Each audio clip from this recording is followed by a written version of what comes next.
उत्तर भारत का एक गरीब गांव, धूलकोट, जहां बिजली सिर्फ रात के कुछ घंटों के लिए आती है। स्कूल एक है और अस्पताल गांव से 30 किलोमीटर दूर है। यहां के लोगों को शहर वालों की तरह फेसबुक, इंस्टा या जिंदगी की रील्स नहीं मिलती। यहां जिंदगी हकीकत में कटती है, खून पसीने से।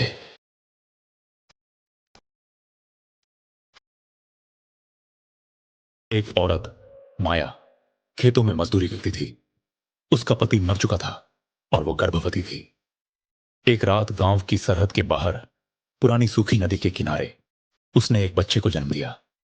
पर बच्चा सामान्य नहीं था। उसका शरीर ठंडा था, दिल की धड़कन धीमी और आंखें पूरी तरह काली। गांव वालों ने उसे अपशगुनी कहा। माया ने किसी से कुछ नहीं कहा। बच्चे का नाम रखा नीर, जैसे पानी अब बहता, पर किसी का नहीं।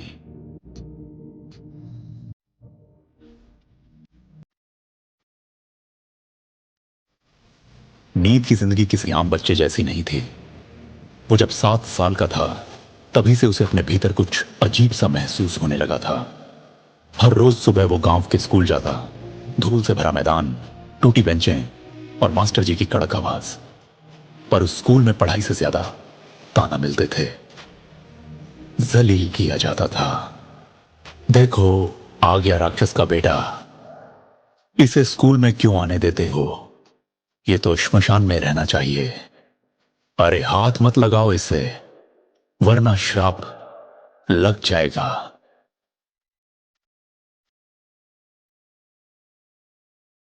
बच्चे उसे धक्का मारते, उसका खाना छीन लेते और उसके बस्ते में कभी मेंढक तो कभी मरा हुआ चूहा डाल देते। लेकिन नीर के पास एक ही दोस्त था, बबलू। बबलू भी गरीब था। उसका बाप नशेड़ी और मां बीमार। वो और नीर दोनों साथ बैठते, भूखे पेट कर लौटते और एक दूसरे की चुप्पियों में सुकून ढूंढते।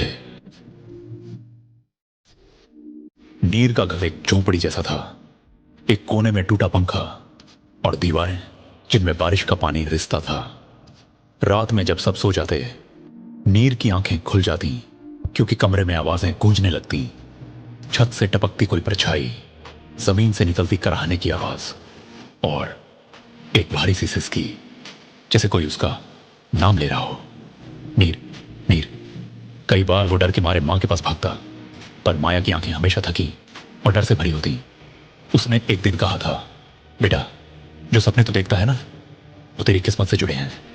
तू भाग नहीं सकता, मगर याद रख, राक्षस बनने से अच्छा है इंसान बनकर लड़ना।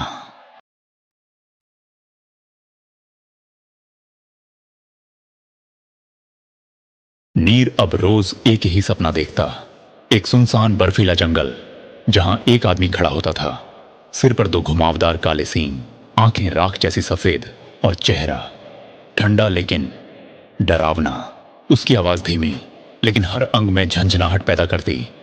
मैं तेरा पिता नहीं, मैं हूं तेरा रक्त।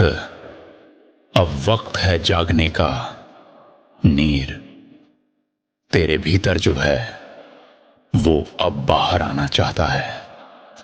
नीर घबरा जाता, कभी खुद को आग में देखता, कभी बबलू की लाश के पास खड़ा।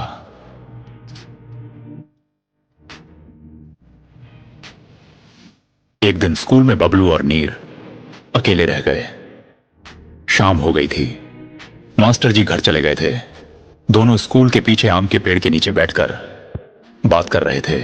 तभी कुछ बच्चों ने पीछे से आकर बबलू को मारना शुरू कर दिया। नीर का दोस्त भी राक्षस है, तुम दोनों गांव के लिए खतरा हो। नीर के अंदर कुछ फट पड़ा।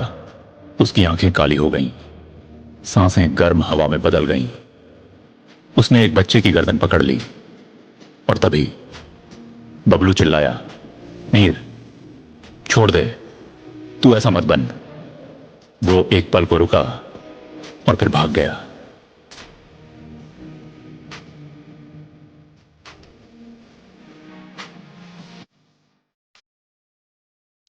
उस रात नीर ने बबलू से माफी मांगी।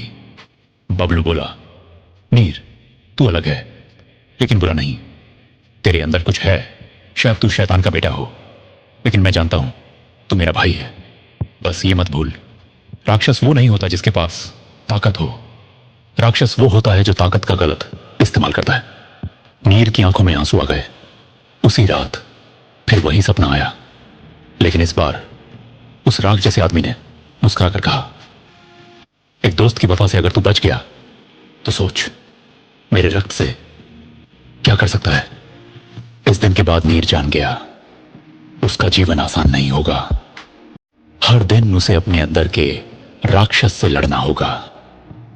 लेकिन उसके पास अब एक वजह थी, बबलू की दोस्ती और इंसानियत की आग, जो शायद किसी भी शैतान को जला सकती है।